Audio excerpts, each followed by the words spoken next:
não caiu por terra, porque mais ou menos 6 meses depois o Senhor Jesus veio e deu nisso o seu ministério e mostrou a grandeza do seu poder. Dentre os milagres que Jesus fez, um especial, ficou claro que estava ali entre eles um que não era apenas um profeta, mas a própria encarnação de Deus entre nós.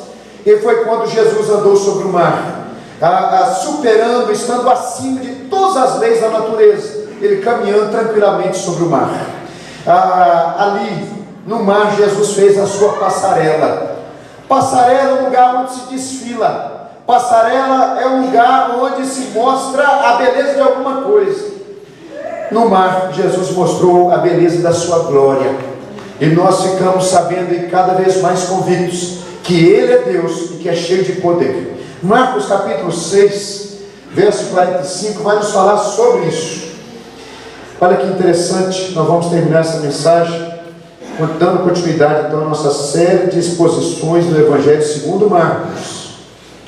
Diz o texto: logo a seguir compeliu Jesus os seus discípulos a embarcar e passar adiante para o outro lado, a Betsaida, enquanto ele despedia a multidão. E tendo-os despedido, subiu ao monte para orar.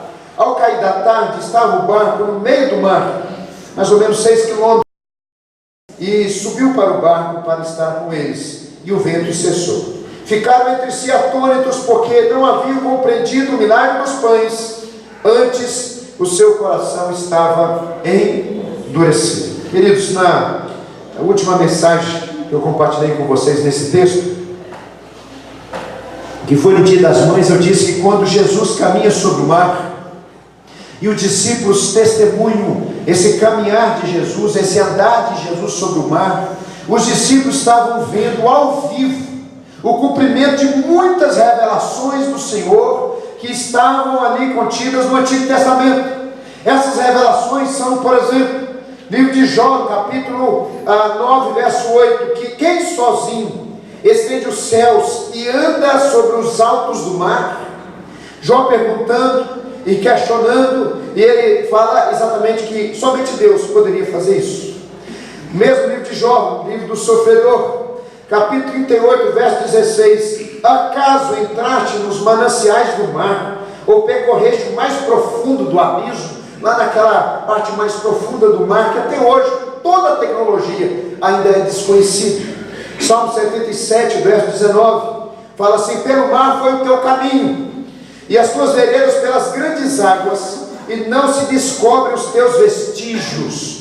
Então todas essas promessas e várias outras, eu separei essas aqui, nos falam então que somente Deus tinha autoridade sobre a sua criação para fazer isso. Deus abriu o mar, Ele abriu o rio Jordão para o seu povo passar, mas caminhar sobre o mar era uma prerrogativa somente de Deus. Então quando Jesus caminhou sobre o mar, andou sobre o mar, e os discípulos testemunharam isso, eles estavam vendo o cumprimento daquelas revelações de Deus no Antigo Testamento ao vivo, diante deles, apontando para Jesus como aquele que veio para dar ainda mais a nos conhecer do Pai e nos revelar o caráter de Deus, o amor de Deus e o propósito de Deus para a nossa vida. Nós dissemos então que aqui nesse texto Jesus está revelando a sua natureza divina. Jesus está revelando aos seus discípulos algo que eles não tinham compreendido por completo. Foi uma sequência de milagres para mostrar que estava ali diante deles mais do que um mestre, mais do que um profeta, ou um pregador, ou um curador. Estava diante deles o próprio Filho de Deus. Então tudo que vai acontecer aqui tem muito a ver com aquilo que Deus mesmo revelou no Antigo Testamento. Condiz com aquilo que Deus revelou no Antigo Testamento. Por exemplo, nós constantemente vemos no Antigo Testamento que Deus tinha controle, tem controle sobre as circunstâncias adversas que se abatiam contra o povo dele, contra o seu próprio povo. Nós lemos no Salmo 107 que ele fez que as ondas aumentassem, fez que o mar se tornasse revolto. Nós lemos, por exemplo, já em Abraão, o patriarca do povo de Deus, no capítulo 22, verso 1, que Deus colocou Abraão à prova. Aquela circunstância adversa que Abraão enfrentou, enfrentou foi vindo da parte de Deus. Foi o Senhor que colocou Abraão à prova. Assim, muitas e muitas vezes, Deus colocava o povo de Israel à prova, diante de inimigos, permitir que inimigos se aproximassem, permitir que inimigos se levantassem contra o povo de Israel, por permissão dele, para que os inimigos caíssem por terra e o povo de Israel soubesse quem é Deus. Quando nós olhamos para Jesus e olhamos esse milagre, quando ele caminhou sobre o mar, nós vamos ver a mesma revelação, a mesma verdade, como Deus, Jesus, tem controle total das circunstâncias adversas, que se abatem contra o seu povo, que se abatem contra os seus discípulos, que se levantam contra a sua igreja. Nós lemos aí no versículo 45 que Jesus compeliu. Só lembrando e passando com vocês brevemente, essa palavra, eu não sei por que a nossa versão, compelir também é uma palavra muito forte. Porém, no texto original a ideia é de obrigar. A ideia é de um braço forte, dizendo o seguinte: eu quero e obrigo a vocês a fazer isso. Tem alguma tradução que traduz como forçou. Literalmente é o que está escrito no texto original. Jesus compeliu os seus discípulos para atravessar o mar. Quando Marcos coloca esse detalhe, ele está nos levando então a entender que tudo que os seus discípulos passaram começou primeiramente no coração de Jesus. Jesus tem um controle total desde o início de todas as circunstâncias que os discípulos iriam enfrentar no meio do mar da Galileia. Partiu de Jesus, foi uma obra do Senhor Jesus, da mesma forma que Deus permitiu que o seu povo fosse provado no Antigo Testamento. Jesus está aqui dando início então uma grande prova para os seus discípulos. O Senhor, como Deus, tem controle total das adversidades que se abatem contra o seu povo, as circunstâncias contrárias que se abatem contra o seu povo. Ou seja, Deus dá origem a essas circunstâncias muitas vezes para nos provar. E aqui também Jesus deu origem a essa circunstância, a essa tempestade, para provar os discípulos. Segundo lugar, ele tem controle total das adversidades que se abatem contra o seu povo, situações contrárias, circunstâncias aflitivas, no cuidado dele sobre nós. Olha aí no versículo 46. E tendo-os despedido, subiu ao monte para orar. Jesus não foi apenas orar na sua comunhão pessoal, ele foi orar pelos discípulos, pela segurança dos discípulos, para que os discípulos passassem por aquela experiência e experimentassem poderosamente tudo aquilo que Jesus estava propondo para eles ao passar pela tempestade no mar da Galileia. O cuidado de Jesus, ele foi orar pelo seu povo. Irmãos, nós estávamos conversando com o pastor Eves, que me convidou para pregar na igreja de Nova Brasília. Ele, falando de um amigo que converteu na igreja lá, e foi crescendo, e foi conhecendo o Evangelho, e caiu em alguns extremos, que entre nós, às vezes é mais conhecido, talvez não é mais conhecido entre alguns de fora, mas entre os presbiterianos esse extremo é conhecido. Por exemplo, o extremo chamado de hipercalvinismo, onde as pessoas chegam a dizer que não precisam mais orar, por exemplo, que não precisam orar, que não precisam mais clamar a Deus, porque já que Deus sabe todas as coisas, para que orar? Aqui nós vemos o próprio Filho de Deus orando pelos discípulos, para que os discípulos passassem por aquele momento protegidos, guardados, e que experimentassem aquele momento com entendimento e com consciência de tudo aquilo que Jesus estava permitindo que eles passassem.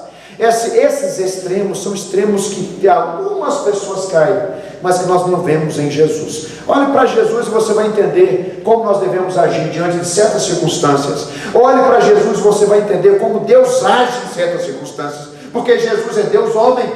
Então, se Ele faz alguma coisa, Ele faz, e você entendendo aquilo que Ele fez, você entende como você deve fazer. Como homem, Ele age de forma perfeita. Como Deus, Ele faz alguma coisa e você entende com consciência daquilo que Jesus fez, então você entende que Deus faz assim, porque Ele é o próprio Filho de Deus encarnado entre nós. Então, se Jesus foi orar pela segurança dos seus discípulos, por que tem certas pessoas que dizem que não devem orar? Pelo contrário, se Jesus orou, nós devemos orar mais ainda. Se Ele, como homem perfeito e Filho de Deus, clamou e teve um tempo de comunhão com Deus, quanto mais a gente somos pecadores, temos o nosso coração tão enfraquecido e temos tantas dúvidas que tomam conta da nossa vida. Nós temos que orar, colocar o nosso joelho no chão e clamar a Deus pela graça, a misericórdia e o poder dele na nossa vida. Jesus tem o controle de todas as coisas. Ele está orando pelos seus discípulos, ele está cuidando dos discípulos, ele está orando para que esses discípulos passem por aquela tormenta e entendam tudo aquilo que estava permitindo que eles passassem. Olha no versículo 47. Ao cair da tarde estava o barco no meio do mar, e ele sozinho em terra, e vendo-os em dificuldade. Novamente está aí uma demonstração do cuidado de Jesus. A presença física dele não estava lá, mas os olhos do Senhor Jesus estavam postos sobre os seus discípulos. Queridos, nós estamos falando do Senhor Jesus, da revelação dele, da divindade dele, da forma dele de ser Deus entre nós. E quando nós lemos o Antigo Testamento, nós vamos ver que isso condiz com tudo aquilo que de Deus Pai foi falado no Antigo Testamento. Por exemplo, se você olhar no Salmo, eu gosto muito do Salmo, deixa eu achar aqui na minha anotação, Salmo 34, verso 15.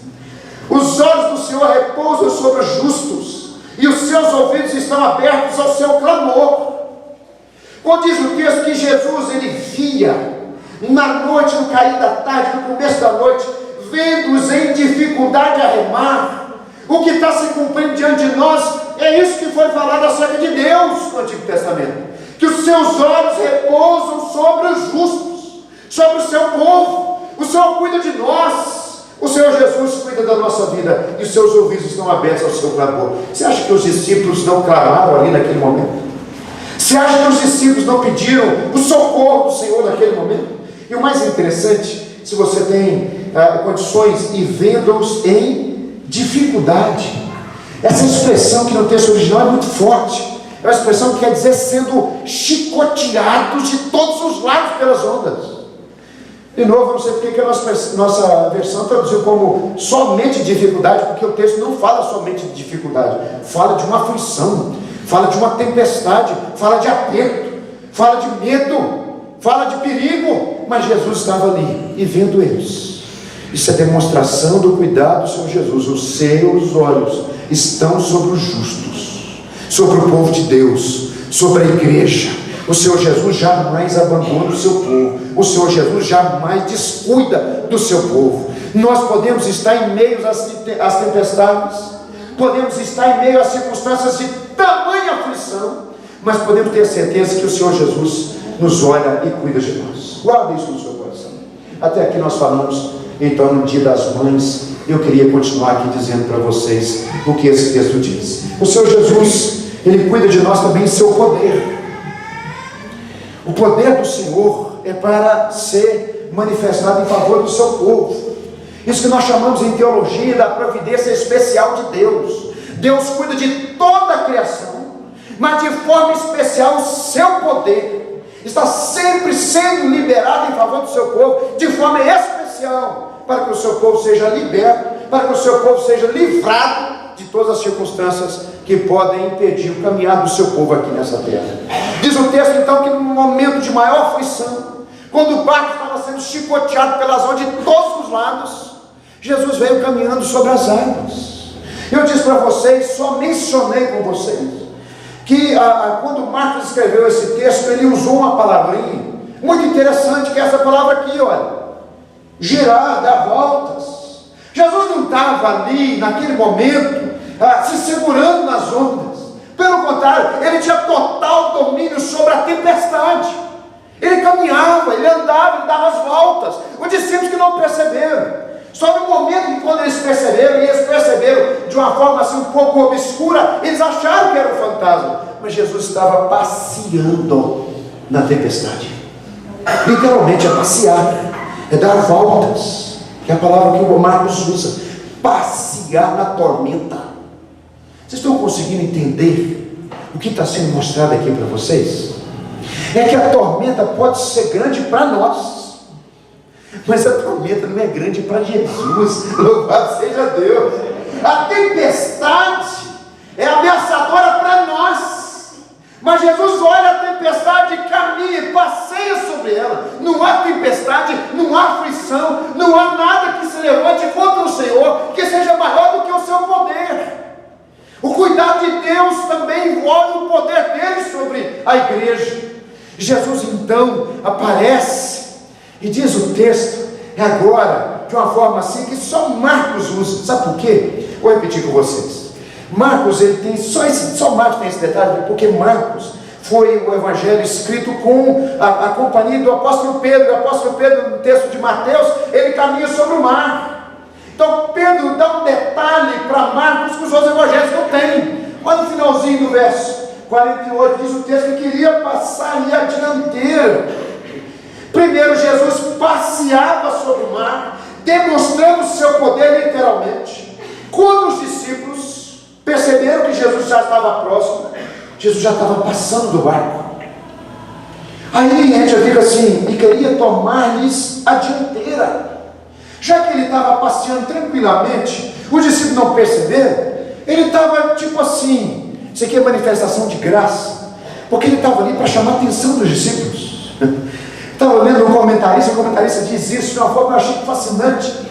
Jesus, ele caminha, ele dá voltas, ele passeia sobre o mar, e quer passar adiante dizendo assim, estou aqui, olha para cá, eu estou presente no meio da tempestade. Isso aqui é manifestação da graça. O Senhor Jesus está sempre perto de nós, no meio das tempestades, nos chamando para Ele, para que a gente possa percebê-lo no meio das tormentas, para que a gente possa olhar para Ele no meio das aflições. Ele queria passar diante dos discípulos, porque os discípulos não estavam vendo. Eu vou ver se eu passo na frente dele, para ver se eles veem, para ver se eles notam que eu estou diante deles, que eu estou junto deles, que eu passei sobre o mar, que as ondas do mar, as ondas revoltas do mar, não fazem diferença diante do meu poder. O Senhor Jesus cuida do seu povo, quando Ele manifesta o seu poder, e quando Ele oferece a sua graça. O Senhor Jesus está perto de nós, no meio das tormentas. O tempo pode ser, que o tempo é dele, o tempo não é nosso, lembra?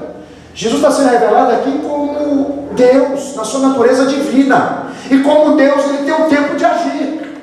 Diz o texto que na quarta vigília da noite, os romanos, e Marcos escreveu para a igreja em Roma, os romanos dividiam a madrugada às 12 horas aí da madrugada, em 4 vigílias de 3 horas. A quarta vigília da noite, sabe que horas eram? Entre 3 e 6 horas da manhã. Gente, os discípulos estavam lá remando, sendo açoitados pelo barco. Ao cair da tarde, Jesus vê eles em dificuldade, mas lá pelo lado de 3, 4 horas da manhã ele vem passeando sobre o mar, caminhando sobre as ondas e dizendo: estou aqui, vocês precisam de mim, eu estou aqui para salvar, eu estou tranquilo, eu estou em paz, vocês têm que ter paz, só olhar para mim, isso não faz diferença para mim. Mas no tempo dele, ele manifestou a sua graça em favor dos seus discípulos. Jesus é o Senhor da nossa vida. O Senhor Jesus, como Senhor da nossa vida, Ele tem o total controle das circunstâncias adversas que nós passamos. E como Senhor da nossa vida, Ele cuida do seu povo, Ele intercede por nós, como diz o texto de João capítulo 17, e Hebreus capítulo 4, nós temos alguém diante do Pai que intercede por nós. A nossa salvação, até o último passo, e até o último suspiro nosso aqui na terra, depende do clamor do Senhor Jesus, cuidando de nós, pedindo para que a nossa fé não esmoreça, clamando ao Pai que conceda cada vez mais força e poder do Espírito Santo para nos sustentar no meio dessas tormentas que nós enfrentamos. Mas Ele cuida de nós, Ele intercede por nós, e segundo, Ele manifesta o seu poder em nosso favor. Quantas e quantas vezes nós estamos em meio a tormentas e tempestades, e nós enxergamos a Jesus, e conseguimos olhar para Jesus, e conseguimos enxergar muito acima de tudo isso, enxergar e saber que Ele é Deus, e que Ele cuida de nós, mas que Ele tem um tempo para agir. De 6 horas da tarde, quando a situação ficou mais apertada, até 3 horas da manhã, os discípulos ficaram como que se sentindo abandonados, mas não era o tempo do Senhor agir. Jesus precisava deixar os discípulos passar por aquele momento. Da mesma forma, gente, povo de Deus, nós passamos por aflições. Eu não sei quanto tempo você passa por essa tormenta, e nós oramos, e nós clamamos, mas parece que Jesus não vem caminhando sobre o mar para encontrar-se conosco. E a gente pensa o seguinte: Jesus abandonou. Não abandonou. Ele somente tem o tempo dele. Ele é soberano. Ele vai agir do jeito dele. Ele vai caminhar sobre as águas no tempo dele. Mas quando chega o tempo dele, ele vem ao nosso encontro e nos dá livramento em nome de Jesus. Ele tem o tempo dele. Você tem que aprender a submeter ao Senhor. Você tem que parar de questionar Deus. Deixar Deus ser Deus. É a lição que nós vamos aprender até o final da nossa vida aqui nessa terra. Nós vamos saber que a nossa vida está nas mãos dele e que ele é livre para fazer o que ele quiser, e da mesma forma ele é livre para não fazer o que ele quiser. Ele é Deus, o tempo é dele, o relógio é dele, não é o meu relógio, não é o seu relógio, é o relógio do Senhor. E o relógio do Senhor muitas vezes não está de acordo com o meu relógio, e muito menos de acordo com o relógio daquelas pessoas que acham que Deus tem que caminhar do jeito deles. Deus não está de acordo com o nosso relógio. Deus não está de acordo com o relógio de quem quer que seja nessa terra. A vontade é dele, o propósito é dele, o tempo é dele, o poder é dele, e no tempo dele ele vai manifestar a sua graça e o seu poder. Quarta vigília da noite: como que esses homens sofreram? Segundo lugar, acompanhe comigo, verso 49 e verso 50. Como Jesus traz paz em meio à tormenta. Como Deus, o Senhor está nas circunstâncias, no controle das circunstâncias adversas. Como Deus, Jesus traz paz em meio às circunstâncias adversas, em meio às tormentas. Verso 49 e verso 50, acompanhe comigo. Eles, porém, vendo andar sobre o mar, pensaram tratar-se de um fantasma e gritaram. Aqui você vai ver que os discípulos, sendo discípulos de Jesus, ainda permaneciam com certas coisas a serem tratadas. Como discípulos, conhecedores do Antigo Testamento, eles sabiam que não há fantasmas, que não existe fantasmas, que uma pessoa que morre, a sua alma vai para o encontro do Senhor, se morre com o Senhor. O destino do homem é para encontrar-se com Deus. Se ele morre salvo ou não morre salvo, de qualquer forma ele vai encontrar-se com o Senhor. O que nós temos nesse mundo são atuações malignas, mas fantasma. E sabe por que eles pensaram que é o fantasma? Porque havia uma superstição no mundo antigo de que quem morria no meio do mar, quem morria afogado, quem morria naufragado ali no meio do mar, muitas vezes essas almas apareciam então para os navegantes, e eles pensaram que era então uma dessas almas de pessoas que tinham morrido afogado no meio do mar da Galileia. E você vai ver que mesmo sendo discípulos de Jesus, ainda precisava de muita coisa ser tirada da mente, do coração, de superstição, e de mundanismo, e de coisas que não tem nada a ver com a palavra de Deus. Aqui está a grande explicação, aqui está o grande motivo. Jesus permite que tudo isso aconteça para tratar os seus discípulos, é para tratar conosco, é para tratar com eles. Nós vamos ver no versículo 52, mas guarda isso. Eles pensavam que era um fantasma. Eles estavam cheios de coisa na mente e no coração que não devia estar, mas Jesus precisou então tirar isso, e para tirar isso, levou os discípulos no meio de uma tempestade. Mas a grande revelação desse texto, meus irmãos, que eu acho fascinante, é que Jesus disse aí no versículo 50, que mais ou menos no texto original da ideia é o seguinte: não tenham medo, eu sou. Na nossa versão está escrito: sou eu. Parem de ter medo, tenham bom ânimo, eu sou, e parem de ter medo. A ideia então é que Jesus ele traz paz ao coração dos discípulos, revelando quem ele é. E quando o texto original vai registrar essa expressão, eu sou, eles trocam, sou eu, eles trocam para a expressão eu sou, que nos liga com aquilo que o Senhor disse para Moisés na sarça ardente. Vocês lembram? Quando Moisés foi chamado por Deus, Moisés questionou e resistiu ao chamado de Deus. E no momento que o Senhor já estava ali, então, tratando com Moisés, ele disse assim: quando eu chegar diante do seu povo, e o seu povo disser, quem te enviou? Qual o seu nome? Com quem eu vou dizer? O Senhor disse assim: eu sou o que sou. Diz isso ao povo de Israel: eu sou o que sou. Eu sou aquele que é. Eu sou aquele que tem todo o poder, aquele que tem toda graça eu sou o que sou. O eu sou me enviou até vocês. Diz isso ao povo de Israel. Quando o Senhor Jesus diz, tende bom ânimo, e ele vai dizer, sou eu, Marcos, ele diz, eu sou. E está se apresentando como Deus, e está dizendo que é possível ter paz em Jesus no meio das tormentas. Você consegue imaginar esse negócio? Você consegue estar vendo, por exemplo, a sua família, que nós tivemos no mês de maio, no mês da família, a sua família em completa tormenta, e mesmo assim entender que em Jesus você pode ter paz?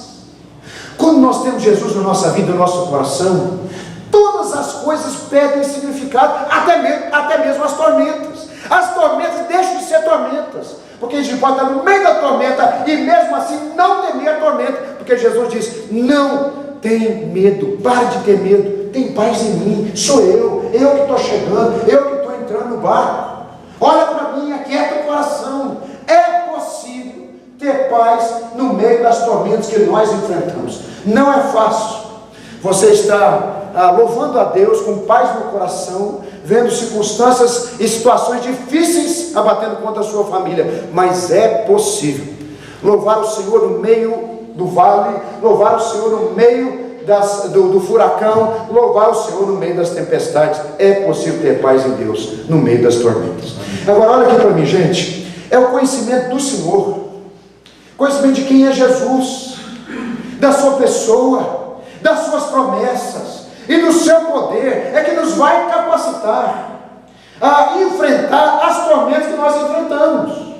Não é a força, não é a sabedoria, não são as oportunidades que vão se abrir, mas é o conhecimento e a nossa fé em Jesus Cristo que vai nos capacitar a enfrentar as tormentas que nós enfrentamos. Se não fosse assim, Jesus não tinha dito, tem de bom ânimo, sou eu, não temo, pare de ter medo, sou eu, olhem para mim, me enxerguem, tenham fé em mim, porque é possível, e na nossa fé em Jesus, que nós somos capacitados então a enfrentar as tormentas e as tribulações que se abatem contra a nossa vida.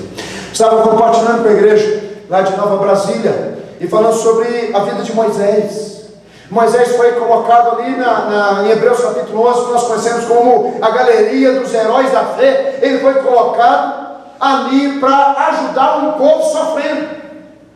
E nós vamos perguntar, quais os segredos e por que foi o autor colocar ali Moisés para servir para uma igreja perseguida, uma igreja sofredora, uma igreja que estava passando por uma tormenta, sendo realmente perseguida por tudo e por todos. Logo Moisés, e o texto diz o seguinte, pela fé. Moisés, aí vai citando tudo que Moisés fez, mas o segredo está ali nessa expressão chave da carta aos Hebreus, pela fé. A expressão pela fé aparece 39 vezes no Novo Testamento, só na carta aos Hebreus 22 vezes, mais do que a metade, porque é a expressão chave. O crente vence não é por força, o crente vence não é por sabedoria humana, o crente vence não é por ajuda e socorro dos homens, o crente vence pela fé, confiando e aguardando a manifestação do poder de Deus. É por isso que é importante você conhecer Jesus, é por isso que é necessário, é urgente você colocar a sua vida e descansar em quem Jesus é, naquilo que Ele prometeu fazer, naquilo que Ele já fez e aquilo que Ele está fazendo, no poder dEle que Ele está atuando até hoje. É só a fé em Jesus que vai te dar paz no meio das tormentas. Tem de bom ânimo. Mas pastor, o negócio está complicado. Tem de bom ânimo. Jesus está no controle. Amém. Jesus é Senhor da sua vida. Pastor, meu casamento por um filho. Tem bom ânimo. Jesus foi chamado para ser a base do seu casamento. Você não chamou Jesus para ser o Senhor da sua vida e da sua família? Não tem bom ânimo, Ele está cuidando de você. Mas para isso enche o seu coração de fé, enche o seu coração das revelações de quem Jesus é, porque essas revelações de quem Ele é, as suas promessas, o seu poder, a sua grandeza e a sua graça é que vai te capacitar a ter paz no meio dessa tempestade. O Senhor Jesus está no controle, o tempo dele vai agir. Não sabemos se vai ser na primeira vigília, na segunda, na terceira, ou no último momento da quarta vigília, mas ele vem no tempo e no relógio dele. Ele vai vir em socorro da sua vida, da sua família.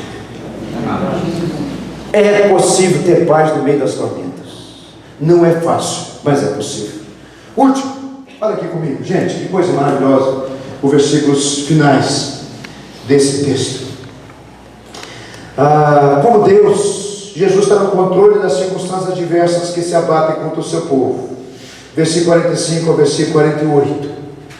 Como Deus, Jesus está aqui, então, como diz o texto, oferecendo a si mesmo para nos dar paz no meio das circunstâncias diversas. Nossa paz está no Senhor Jesus. E em João 16, verso 33, ele mesmo disse aos discípulos: tendes paz em mim. No mundo passais por aflições, mas tende bom ânimo, eu venci o mundo. Em Jesus, até mesmo o sofrimento passa a ter outro significado, e até o sofrimento nós podemos vencer, tendo paz no meio da angústia, no meio da luta, no meio da dor. Em Jesus nós vencemos o mundo e as aflições que o mundo impõe sobre nós. Por último, verso 51 e 52. Como Deus, Jesus usa as circunstâncias adversas para o bem do seu povo. Olha que interessante, e subiu para o barco para estar com eles, e o vento cessou. Ele mostrou o seu poder, seu domínio sobre a criação. A criação veio por meio dele, e a criação será redimida por meio dele. Enquanto isso, a criação se prostra diante dele, até que chegue o último dia, quando toda a criação será redimida. Ficaram entre si atônitos, porque não haviam compreendido o milagre dos pães. Antes, o seu coração estava endurecido. Aqui que é maravilhoso, aqui que está a grande lição. Além dessa, que nós podemos ter paz no meio das tormentas. O Senhor usa as tormentas, as tempestades, para o bem do seu povo. Primeiro, para revelar a grandeza de quem Deus é. Jesus colocou os discípulos no meio daquela tormenta, para que abrissem os seus olhos. Eles não tinham entendido o milagre dos pães. Em outras palavras, eles não tinham tido a dimensão de tudo que tinha acontecido, quando Jesus pega 5 pães e 2 peixes, e multiplica e alimenta uma multidão de 5.000 homens, sem contar mulheres e crianças. Eles não tinham entendido, eles não tinham atinado para aquilo. Então Jesus coloca eles naquela tormenta, para quebrantar os seus corações, e para que eles pudessem compreender mais da grandeza de Deus, e daquilo que o Senhor Jesus tinha feito. As nossas tormentas são benéficas. Se você está sofrendo por ser crente, se você está sofrendo como crente, se você está sofrendo aqui nessa vida, na sua caminhada cristã, são as tormentas que o Senhor usa para abrir seus olhos e quebrantar seu coração, para que você possa compreender mais quem Deus é e o que Ele tem feito. Tem certas coisas que você só vai ser curado no sofrimento. Os discípulos tinham um coração endurecido, e no meio do sofrimento o Senhor purificou seus corações. Foi tirando aquilo que não prestava, foi tirando as ideias erradas, foi purificando a mente e o coração. Gosto muito do texto de Provérbios, que fala: como o crisol prova o ouro e a prata, o Senhor prova os corações. E é no fogo das provas que nós passamos que o nosso coração endurecido vai ser quebrantado, e os nossos olhos vão ser abertos para nós enxergarmos a grandeza do Senhor, do que Ele tem feito. Tem coisas que você só vai compreender no meio da tormenta. Tem coisas que você vai aprender no dia a dia, nas suas meditações, em oração, na tranquilidade do seu lar. Você vai aprender, você vai compreender o propósito de Deus para a sua vida. Outras coisas é necessário que você experimente os cardos e abrolhos desse mundo, para que você sofra, e no sofrimento o Senhor revele a sua graça, porque senão você nunca vai atingir essa profundidade, jamais. Foi o que João aprendeu, que parece ser tão simples e tão assim, tão batido, né? A gente sempre recorre a esse versículo, depois de tudo que João passou, a gente sempre recorre a esse versículo. Bem sei que tudo pode, nenhum dos seus planos pode ser frustrado. Em outras palavras, tudo que aconteceu com Jó estava no coração de Deus antes. E ele fala: eu te conhecia só de ouvir falar, mas agora os meus olhos te veem. É nas tormentas que os nossos olhos são lavados da sujeira desse mundo que impede nós enxergarmos a pureza do agir de Deus. É nas tormentas que os nossos olhos são abertos, das trevas desse mundo que encobre a graça do Senhor, que está o tempo todo do nosso lado e agindo em nosso favor. Mas nós não enxergamos, a não ser quando nós passamos por tormentos, tribulações, sofrimento, angústias. Eu não sei o que você está enfrentando, eu não sei o que você está passando, mas é necessário, se você é um homem de Deus, uma mulher de Deus, é necessário para o seu próprio bem. Abre comigo Romanos 8, por favor, verso 18. Verso 18. Deixa eu dizer uma coisa com você. Com Jesus, o sofrimento do mundo já não é mais o sofrimento, porque você pode ter paz. E o Senhor Jesus, Ele transforma a maldição em bênção.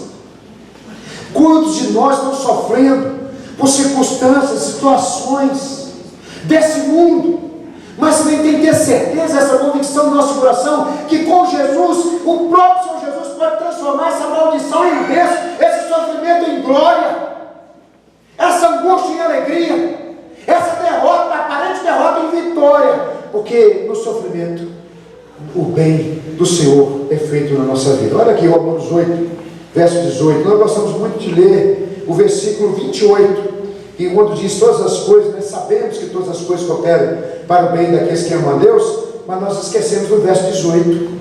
E o verso 18 diz o seguinte: porque para mim tenho por certo que os sofrimentos do tempo presente não podem ser comparados com a glória a ser revelada em nós. Quando nós sofremos, nós temos que entender que esse sofrimento é necessário e que esse sofrimento não se compara com tudo aquilo que o Senhor tem para nós, quando nós atravessarmos esse monte de tormentas e recebemos tudo aquilo que o Senhor tem para a gente. Eu não sei como está o seu coração. A tempestade pode ter tomado conta da sua vida, e você nesse momento está achando que Deus te abandonou, e não te abandonou. É necessário que você passe por isso. A quarta vigília da noite não chegou. Se chegou, o Senhor Jesus está entrando com providência. Se não chegou, é hora de esperar e saber que tudo isso vai cooperar para o seu bem, vai cooperar para que você tenha um coração mais quebrantado. Porque se Deus deixar, você fica com o seu coração endurecido. Se Deus deixar, você fica vaidoso. Se Deus deixar, você fica iludido. Se Deus deixar, você fica apegado às coisas desse mundo, e você acha que é assim que deve ser vivida a sua vida. Mas no meio da tormenta o Senhor vai te quebrantando, no meio da tormenta o Senhor vai te purificando, no meio da tormenta o Senhor vai abrindo os seus olhos, e você vai enxergando a grandeza do Senhor, que está sempre conosco, que está aqui e que está conosco no meio desse mar revoltado. Que Deus te abençoe, meus irmãos. Que Deus te abençoe, em nome de Jesus. É possível ter paz na tormenta. Minha oração para você vai ser que você tenha paz no seu coração, paz em Deus. E segundo, que você possa enxergar o Senhor de uma forma que você nunca tinha enxergado antes, porque o Senhor está tratando o seu coração. A quarta vigília da noite não chegou. Se chegou, o Senhor vai estar entrando com providência. Se não chegou, o Senhor está tratando com você. Aí é a quarta vigília da noite que está por vir. E quando a quarta vigília da noite chegar, você vai ver o Senhor passeando no meio do seu sofrimento e mostrando para você que isso não é nada, que tem o poder de todas as coisas, e que aquilo que te espera lá na frente é muito maior, porque você tem sofrido aqui nessa terra. Que Deus abençoe muito o seu coração. Eu quero orar com você. Feche seus olhos, mesmo assentado, eu quero orar com você. Eu pedi ao Luiz Vitor para vir aqui louvar a Deus com um cântico depois da oração. Depois nós vamos impetrar a bênção. Não vamos ter um momento ainda, depois vamos impetrar a bênção. Mas feche seus olhos. Como pastor, eu quero orar com você. Ó Deus, nós te louvamos e nós te agradecemos, ó Deus, por essa revelação maravilhosa que só nos deu aqui nesse texto. A revelação, ó Deus e Pai, que o Senhor está no controle de todas as nossas circunstâncias, de todas as nossas aflições, das tormentas que nós passamos, das tempestades que nós enfrentamos, do mar revolto que nós nos adentramos muitas vezes na nossa vida, no nosso casamento, aqueles que são casados, na nossa família. Nós enfrentamos, ó Deus, circunstâncias adversas, mas que consolo é saber que o Senhor está no controle de todas as coisas, e que consolo é saber que os seus olhos estão atentos e seus ouvidos estão abertos a ouvir o nosso clamor no meio da tempestade. Ó Deus, que conforto é saber que é possível ter paz no meio da tormenta. Que, ó Deus, quando nós compreendemos quem o Senhor é, e a sua grandeza, e as suas promessas, é possível ter paz no meio da tormenta. Louvado seja o Senhor. Quando o mundo está em desespero, nós estamos com o nosso coração em paz. Mesmo que a circunstância não mudou, mas nós estamos com o coração em paz. E que consolo é saber, meu Deus, que tudo isso tem contribuído para o nosso bem. E com a glória que há de ser revelada em nós, isso nem pode ser comparado, meu Deus. O sofrimento não pode ser comparado com tudo aquilo que o Senhor tem reservado para aqueles que te amam. Meu Deus, mas a gente sabe também, meu Deus, que nós somos fracos. E que até que chega a quarta vigília da noite, nós gritamos, nós clamamos, nós choramos, nós vemos fantasmas, nós vemos as coisas turvas, nossa mente está cheia de ideia errada, e muitas vezes nosso coração tem desespero, como os discípulos se desesperaram. Ó Deus, abençoe esse irmão que está aguardando ansiosamente a quarta vigília da noite, quando o Senhor vai vir passeando sobre os seus problemas e vai revelar o seu poder e acalmar essa tempestade. Acalma antes o coração desse irmão, trazendo paz, dessa irmã trazendo sossego, consolo e conforto, porque Tu és Deus e nós cremos nisso. Obrigado, Senhor. Recebe, ó Deus, a nossa adoração nesse momento mais uma vez, porque o Senhor é digno, o Senhor nosso Senhor. Louvado seja o nome do Senhor. Amém.